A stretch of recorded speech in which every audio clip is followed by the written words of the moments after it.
Hello everyone, this is Sandeep Rathore again. Welcome to my channel US recruitment. तो ये जो है हमारी ट्रेनिंग सीरीज का सेकंड ट्रेनिंग सीरीज है। फर्स्ट ट्रेनिंग सीरीज जो कि यूएस बेसिक्स के बारे में है वो मैं ऑलरेडी अपलोड कर चुका हूँ, वो आप चेक कर सकते हैं। और उसमें मेरे ख्याल से 9 या 10 टॉपिक हमने अपलोड किए हैं, वो आप सारे टॉपिक्स चेक कर सकते हैं। और काफ़ी सारी इंफॉर्मेशन उसमें मैंने प्रोवाइड की है, वीज़ा से related, EADs, tax terms, forms, everything you can watch in the first training series। तो ये जो सेकंड ट्रेनिंग सीरीज है, इसमें हम पढ़ेंगे यूएस रिक्रूटमेंट्स क्या है, रिक्रूटर की रूल्स एंड रिस्पॉन्सिबिलिटीज क्या होती है, कितने वेज होते हैं सोर्सिंग करने के। ये सारी चीज़ों के बारे में मैंने जो है सीजन 2 बनाया है, सॉरी सीरीज 2 बनाया है, तो आप वहाँ पर चेक कर सकते हैं। इसका इंग्लिश वर्जन में ऑलरेडी अपलोड कर चुका हूँ, तो आप इंग्लिश वर्जन भी यहाँ पर चेक कर सकते हैं। हम सबसे पहले पढ़ेंगे इस टॉपिक में रिक्रूटमेंट क्या है। आई थिंक आप सभी लोग जानते हैं रिक्रूटमेंट मीन्स किसी जॉब के लिए किसी कैंडिडेट को सबमिट करना ही क्या कहलाता है, रिक्रूटमेंट कहलाता है। अदर वर्ड्स में किसी पर्टिकुलर जॉब के लिए किसी क्वालिफाइड कैंडिडेट को सबमिट करना ही रिक्रूटमेंट कहलाता है। Full life cycle recruitment. तो फुल लाइफ साइकिल रिक्रूटमेंट जो होती है उसकी प्रोसेस स्टार्ट होती है कैंडिडेट की रिक्वायरमेंट से लेकर जब तक वो कैंडिडेट प्लेस नहीं हो जाता तब तक की प्रोसेस कहलाती है फुल लाइफ साइकिल रिक्रूटमेंट। तो किसी जॉब के लिए किसी कैंडिडेट की नीड से लेकर किसी कैंडिडेट को ऑनबोर्ड करना या हायर करने तक की प्रोसेस कहलाएगी आपकी फुल लाइफ साइकिल रिक्रूटमेंट। अब इस फुल लाइफ साइकिल रिक्रूटमेंट को कंप्लीट करने के लिए कुछ प्रोसेसेस होती हैं, उन प्रोसेसेस के बारे में हम पढ़ेंगे इस पूरे वीडियो में। सबसे पहली प्रोसेस है जॉब रिक्वायरमेंट को एनालाइज करना, that is known as job requirement analysis. कि किस तरह से जॉब रिक्वायरमेंट को हम रिव्यू करें और उसके अकॉर्डिंग कैंडिडेट निकालें, ये हमारा फर्स्ट टॉपिक होगा। सेकेंड टॉपिक होगा हमारा कैंडिडेट को सर्च करना या कैंडिडेट को सोर्स करना, this is known as candidate sourcing और सर्चिंग। किसी भी जॉब के लिए अगर आपको कैंडिडेट चाहिए तो आपको उसको कैंडिडेट को निकालना पड़ेगा, कैंडिडेट को सोर्स करना पड़ेगा, डिफरेंट जॉब बोर्ड से करना होगा, सोशल मीडिया से करना होगा, वो हमें कैंडिडेट को निकालना होगा, कैंडिडेट को सोर्स करना होगा। यही कहलाता है आपका सोर्सिंग। आगे मैं ब्रीफली भी डिस्कस करूंगा। रेज्यूमे स्क्रीनिंग, रेज्यूमे स्क्रीनिंग मतलब रेज्यूमे को स्क्रीन करना, देखना कि उसमें पर्टिकुलर स्किल सेट अवेलेबल है या नहीं है, that is known as resume screening. Fourth topic है आपका candidate submission. Fifth is interview scheduling, sixth is hiring and seventh is onboarding. तो इन सारे टॉपिक्स के बारे में हम वन बाय वन डिस्कस करेंगे। और इसमें सबसे पहले टॉपिक को हम डिस्कस करते हैं, हमारा पहला टॉपिक है जॉब रिक्वायरमेंट एनालिसिस। तो ये सबसे पहली स्टेप है फुल लाइफ साइकिल रिक्रूटमेंट की और सबसे इम्पोर्टेंट स्टेप है। इसलिए इम्पोर्टेंट है क्योंकि जब तक हमें ये नहीं पता होगा कि हमें हमारी रिक्वायरमेंट क्या है, हमें किस टाइप का कैंडिडेट चाहिए, क्या उसके पास स्किल सेट होना चाहिए, टेक्निकली नॉन टेक्निकली क्या स्किल सेट होंगे, क्या मैंडेटरी स्किल सेट्स हैं और क्या प्रेफर्ड स्किल सेट्स हैं, क्या एजुकेशन क्वालिफिकेशन की रिक्वायरमेंट है, क्या उसका वीजा स्टेटस है, क्या सिक्योरिटी क्लियरेंस है, ये सारी चीज़ें हमें पता होना चाहिए। इन सारी चीज़ों का एनालिसिस बहुत ज़्यादा ज़रूरी है किसी भी कैंडिडेट को सोर्स करने से पहले। तो इसीलिए ये सबसे इम्पोर्टेंट स्टेप है जिसमें हमें ये वेरीफाई करना होगा कि हमें किन किन चीज़ों की रिक्वायरमेंट है एक कैंडिडेट के अंदर, हमें देखना है, तभी वो कैंडिडेट क्वालिफाइड कैंडिडेट कहलाएगा। तो ये सबसे पहली स्टेप्स है जिसमें आप पढ़ेंगे जॉब रिक्वायरमेंट एनालिसिस। तो इसमें किन किन पैरामीटर्स का हमें ध्यान रखना होगा, हम इसके बारे में डिस्कस करेंगे। सबसे पहला, क्या जॉब टाइटल रिक्वायर है। They are looking software engineer, they are looking analyst, they are looking architect. What is your client, what your client is demanding. The second is job location. क्या हमें location चाहिए, candidate Texas में होना चाहिए, California में होना चाहिए, San Francisco California में होना चाहिए, ह्यूस्टन टेक्सास में होना चाहिए। We will discuss all these things in brief. Now, third is pay rate or bill rate.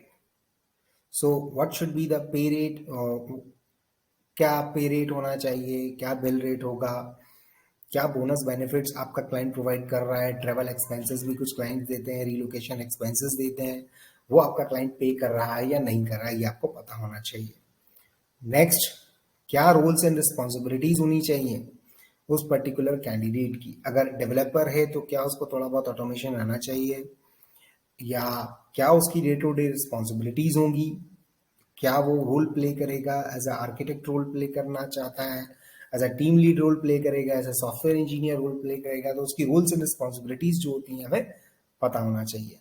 क्या एजुकेशन क्वालिफिकेशन मांगा है, क्या कोई सर्टिफिकेशन मांगा है, आपको ये आइडिया होना चाहिए। क्या मिनिमम क्वालिफिकेशंस हैं, दो तरह की स्किल्स होती हैं, एक होती है रिक्वायर्ड स्किल्स वो होती हैं जो कि मिनिमम क्वालिफिकेशन कही जाती हैं, कि ये तो मिनिमम मिनिमम होना ही चाहिए कैंडिडेट के पास, तब वो कैंडिडेट जो होगा सबमिट होने के हो सकता है।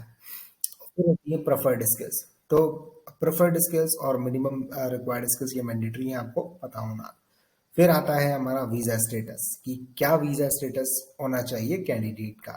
फिर है आपका लास्ट जो कि सिक्योरिटी क्लियरेंस, हर जॉब में रिक्वायर्ड नहीं होता है, बट जिसमें रिक्वायर्ड है उसमें बहुत ज़्यादा ध्यान रखने की आपको ज़रूरत है।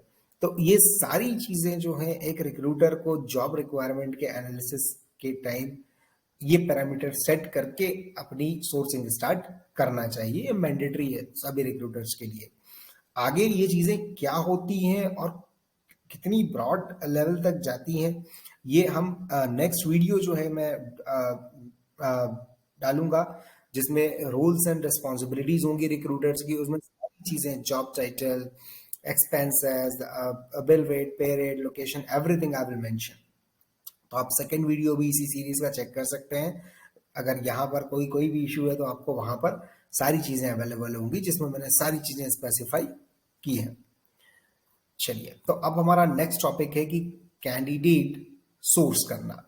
तो सोर्सिंग सोर्सिंग मीन्स कैंडिडेट को जॉब बोर्ड या सोशल मीडिया या किसी भी प्लेटफॉर्म से निकालना, ताकि आप उसको कॉल कर सकें और उसको सबमिट कर सकें। यही चीज क्या कहलाती है, सोर्सिंग कहलाती है। सोर्सिंग एक ऐसी प्रोसेस है जिसमें हम कैंडिडेट्स को जॉब बोर्ड या अदर सोशल मीडिया प्लेटफॉर्म से फेच करते हैं, निकालते हैं।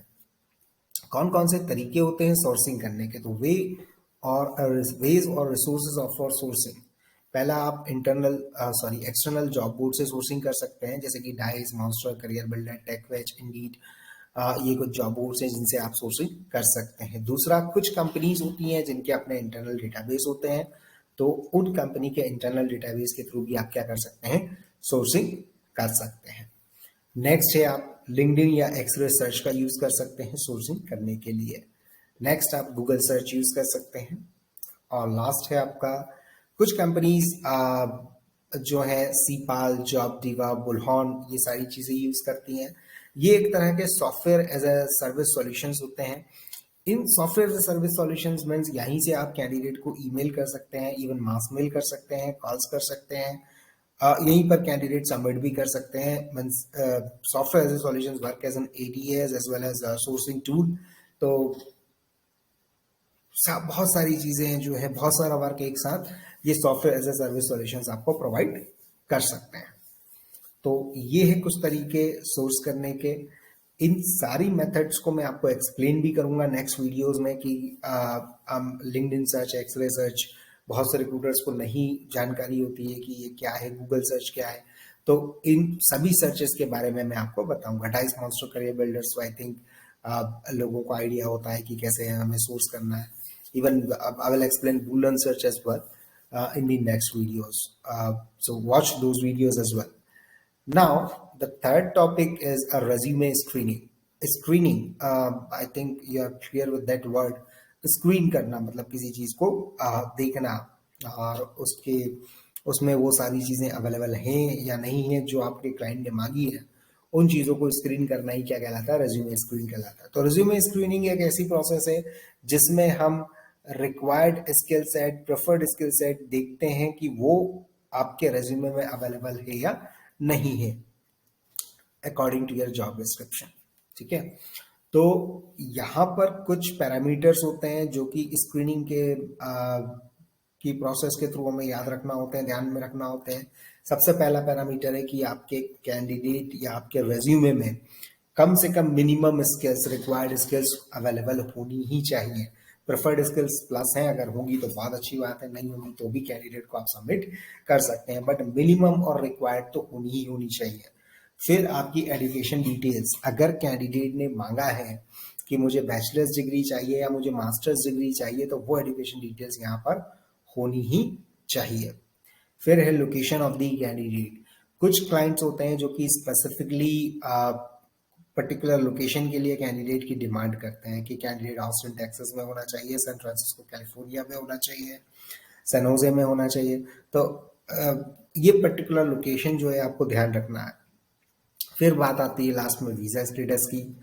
तो वीज़ा स्टेटस आपको क्या चाहिए, सिटीजन चाहिए, ग्रीन कार्ड चाहिए, उसके अकॉर्डिंग ही आप क्या करें, सोर्सिंग करें। कुछ जो जॉब बोर्ड्स होते हैं उसमें फिल्टर्स अवेलेबल होते हैं, तो आप वीज़ा के लिए, लोकेशन के लिए आप फिल्टर्स यूज़ कर सकते हैं, इवन एजुकेशन डिटेल्स के लिए भी आप फिल्टर यूज़ कर सकते हैं। मिनिमम क्वालिफिकेशन और रिक्वायर्ड स्किल सेट के लिए भी, जैसे सपोज हमें चाहिए कि मिनिमम 5 साल का जावा डेवलपर चाहिए, तो you can also use the filters over the job board. Means dice master career builder पर आप फिल्टर यूज करके मिनिमम 5 years क्वालिफिकेशन करके आप इस स्किल को सर्च कर सकते हैं। तो इन सभी चीज़ों के लिए फिल्टर्स अवेलेबल होते हैं जो कि आप सोर्स कर सकते हैं। और बहुत इंपॉर्टेंट है कि minimum required skills, education minimum जो मांगी है वो होना चाहिए, जिस लोकेशन पे कैंडिडेट को मांगा गया है वहां पर होना चाहिए, या रिलोकेट कर ले वो candidate, that is also fine, but depending on the client, depends on the client. So I think we are done with the resume screening. Now our next topic is candidate submit. जब आपने candidate को screen कर लिया है तब आप उसको call करेंगे और उसको सबमिट करेंगे। मीन्स उसको या तो अकाउंट मैनेजर को सबमिट करेंगे या फिर उसको बीएमएस के थ्रू सबमिट करेंगे। तो यही आपकी जो प्रोसेस हो वो कहलाती है कैंडिडेट सबमिशन, राइट। तो किसी भी एक कैंडिडेट को सबमिट करने के लिए क्या क्या चीज़ें हमें देनी होती है, क्या इन्फॉर्मेशन कलेक्ट करनी होती है, उन इन्फॉर्मेशन की लिस्ट मैंने यहाँ पर रिप्रेजेंट की है। आपके पास कैंडिडेट का फुल नेम होना चाहिए, कभी कभी रेज्यूमे पर नाम अलग होता है और पासपोर्ट में नाम अलग होता है। तो मेक श्योर कि आप जो कैंडिडेट सबमिट कर रहे हैं उसका जो आप नाम, फुल नेम सबमिट करेंगे वो पासपोर्ट पर भी सेम नेम हो। ईमेल एड्रेस, कई बार कैंडिडेट्स की ईमेल एड्रेस वर्किंग नहीं होते हैं रेज्यूमेस पर, so you have to take care कि जो ईमेल एड्रेस हो वो कंप्लीट और वर्केबल हो। सेम एज फोन नंबर भी जो होना चाहिए आपका वर्केबल होना चाहिए। आपको कैंडिडेट के वीज़ा स्टेटस पता होना चाहिए। It may be citizen, green card और any visa as possible. Now rate expectation, आपको कैंडिडेट की रेट एक्सपेक्टेशन के बारे में पता होना चाहिए कि कैंडिडेट क्या रेट डिमांड कर रहा है। कैंडिडेट की करंट लोकेशन के बारे में आपको जानकारी होनी चाहिए कि कैंडिडेट की करंट लोकेशन क्या है। कुछ क्लाइंट जो है डिमांड करते हैं एसएसएन नंबर का, जो कि लास्ट 4 डिजिट भी कभी कभी मांगते हैं, तो एसएसएन नंबर की लास्ट 4 डिजिट भी जो है वो अवेलेबल होगा, सो दैट इज गुड।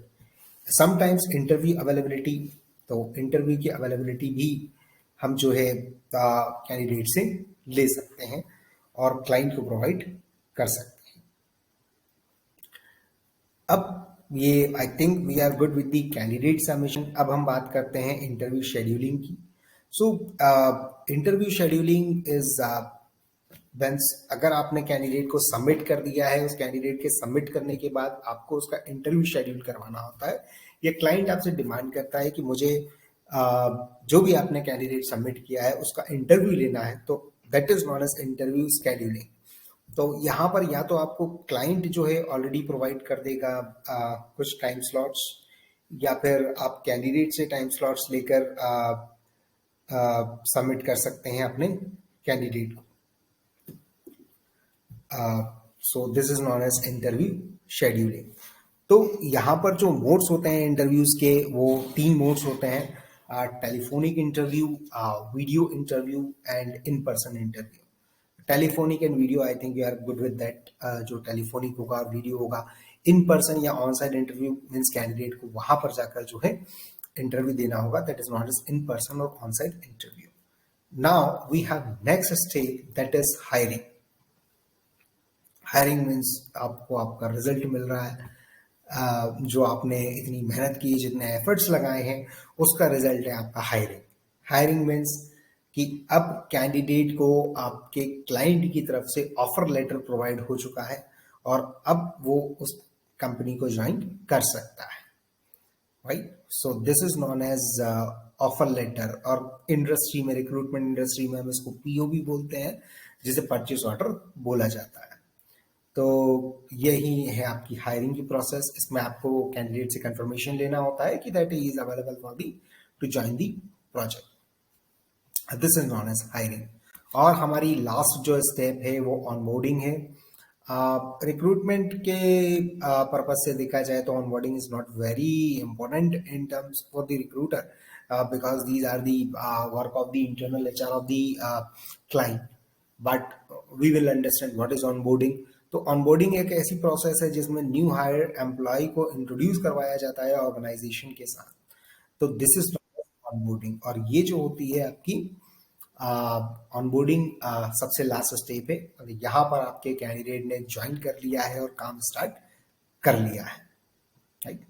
ये सारी प्रोसेसेस मैंने आपको rules and responsibilities of the recruiter, जो मैं नेक्स्ट आपका वीडियो अपलोड करूंगा उसमें मैं सारी चीज़ें आपको एक्सप्लेन करूंगा, क्योंकि बहुत सारी चीज़ें हैं, बहुत सारे पॉइंटर्स हैं जो कि हमें ध्यान देना है रिज्यूमे स्क्रीनिंग को लेकर, सबमिशंस को लेकर। एसएसएन में आपको और एक्सप्लेन करूंगा, और क्या मैंडेटरी स्किल्स होती हैं, क्या रिक्वायर्ड स्किल्स होती हैं, with the help of job description हम ये सारी चीज़ें समझेंगे। तो B continue, watch the videos, and कोई भी क्वेरी हो please comment me, please share, like and subscribe the channel. Thanks, bye, take care.